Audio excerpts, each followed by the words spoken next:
नमस्कार दोस्तों, स्वागत है आप सभी का हमारे चैनल भक्ति ज्ञान में। दोस्तों, आज मैं आपको सोमवार की व्रत कथा सुना रहा हूँ। एक बहुत धनवान साहूकार था जिसके घर में धन आदि किसी प्रकार की कमी नहीं थी, परंतु उसको एक दुख था कि उसके कोई पुत्र नहीं था। वह ऐसी चिंता में रात दिन रहता था। वह पुत्र की कामना के लिए प्रति सोमवार को शिव जी का व्रत और पूजन किया करता था तथा सायंकाल को शिव मंदिर में जाकर शिव जी के श्री विग्रह के सामने दीपक जलाया करता था। उसके इस भक्ति भाव को देखकर एक समय श्री पार्वती जी ने शिव जी महाराज से कहा कि महाराज, यह साहूकार आपका अनन्य भक्त है और सदैव आपका व्रत और पूजन बड़ी श्रद्धा से करता है। इसकी मनोकामना पूर्ण करनी चाहिए। शिव जी ने कहा, हे पार्वती, यह संसार कर्म क्षेत्र है। जैसा किसान खेत में बीज बोता है वैसा ही फल काटता है, उसी तरह इस संसार में प्राणी जैसे कर्म करते हैं वैसा ही फल भोगते हैं। पार्वती जी ने अत्यंत आग्रह से कहा, महाराज, जब यह आपका अनन्य भक्त है और इसको अगर किसी प्रकार का दुख है तो उसको अवश्य दूर करना चाहिए, क्योंकि आप सदैव अपने भक्तों पर दयालु रहते हैं और उनके दुखों को दूर करते हैं। यदि आप ऐसा नहीं करोगे तो मनुष्य आपकी सेवा तथा व्रत क्यों करेंगे। पार्वती जी का ऐसा आग्रह देख शिव जी महाराज कहने लगे, हे पार्वती, इसके कोई पुत्र नहीं है। इसी चिंता में यह अति दुखी रहता है। इसके भाग में पुत्र न होने पर भी मैं इसको पुत्र की प्राप्ति का वर देता हूँ, परंतु यह पुत्र केवल 12 वर्ष तक जीवित रहेगा। इसके पश्चात वह मृत्यु को प्राप्त हो जाएगा।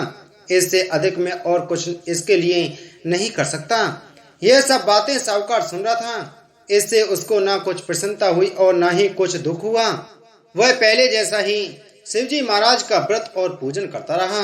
कुछ काल व्यतीत हो जाने पर साहूकार की स्त्री गर्भवती हुई और 10वें महीने उसके गर्भ से अति सुंदर पुत्र की प्राप्ति हुई।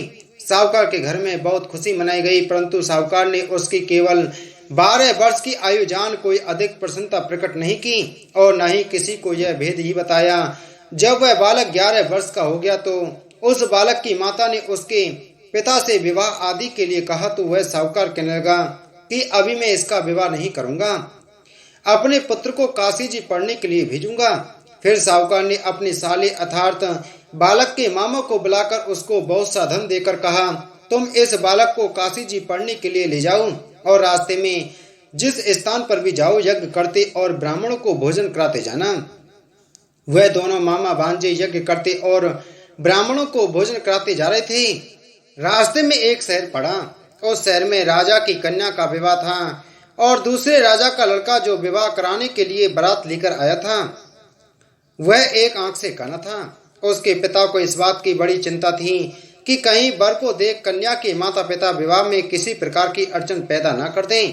इस कारण जब उसने अति सुंदर सेठ के लड़के को देखा तो उसके मन में विचार आया कि क्यों ना दरवाजे के समय इस लड़के से वर का काम चलाया जाए। ऐसा विचार कर वर के पिता ने उस लड़के और मामा से बात की तो वे राजी हो गए।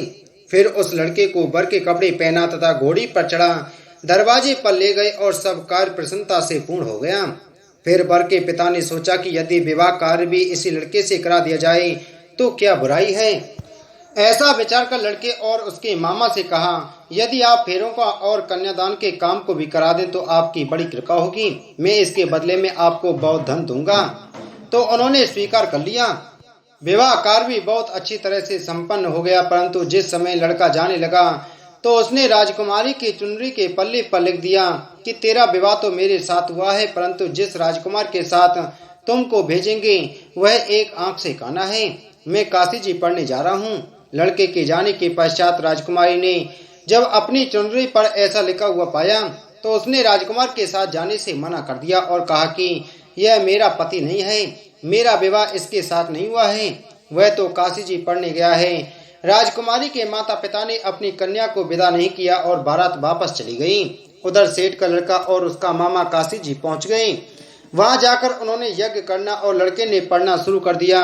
जब लड़के की आयु 12 साल की हो गई उस दिन उन्होंने यज्ञ रच रखा था कि लड़के ने अपने मामा से कहा, मामा जी, आज मेरी तबीयत कुछ ठीक नहीं है। मामा ने कहा, अंदर जाकर सो जाओ।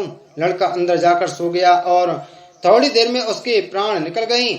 जब उसके मामा ने आकर देखा तो वह मुर्दा पड़ा था। तो उसको बड़ा दुख हुआ और उसने सोचा कि अगर मैं अभी रोना पीटना मचा दूंगा तो यज्ञ का कार्य अधूरा रह जाएगा। अतः उसने जल्दी से यज्ञ का कार्य समाप्त कर ब्राह्मणों के जाने के बाद रोना पीटना आरंभ कर दिया। संयोगवश उसी समय से पार्वती जी उधर से निकल रहे थे। जब उन्होंने जोर जोर से रोने की आवाज सुनी तो पार्वती जी कहने लगी, महाराज कोई दुखिया रो रहा है, इसके कष्ट दूर कीजिए। जब से पार्वती जी ने पास जाकर देखा तो वहां एक लड़का मुर्दा पड़ा था। पार्वती जी कहने लगी, महाराज यह तो उसी सेठ का लड़का है जो आपके वरदान से हुआ था। शिव जी वहां कहने लगे, हे पार्वती इसकी आयु इतनी ही थी सो यह भोग चुका है। तब पार्वती जी ने कहा, हे महाराज इस बालक को और आयु दो, नहीं तो इसके माता पिता तड़प तड़प कर मर जाएंगे। पार्वती जी के बार बार आग्रह करने पर शिव जी ने उसको जीवन वरदान दिया और शिव जी महाराज की कृपा से लड़का जीवित हो गया। शिव पार्वती कैलाश चले गई। वह लड़का और मामा उसी प्रकार यज्ञ करते तथा ब्राह्मणों को भोजन कराते अपने घर की ओर चल पड़े। रास्ते में उसी शहर में आए जहाँ उसका विवाह हुआ था। वहां पर आकर उन्होंने यज्ञ करना आरंभ कर दिया तो उस लड़के के ससुर ने उसको पहचान लिया और अपने महल में ले जाकर उसकी बड़ी खातिर की। साथ ही बहुत से दास दासियों सहित आदर पूर्वक लड़की और जमाई विदा किए। जब भी अपने शहर के निकट आ गए तो मामा ने कहा, मैं पहले घर जाकर खबर कराता हूँ।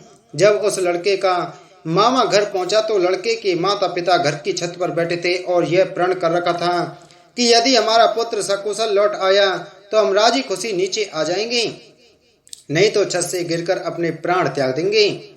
इतने में उस लड़के के मामा ने आकर यह समाचार दिया कि आपका पुत्र आ गया है। तो उनको विश्वास नहीं आया।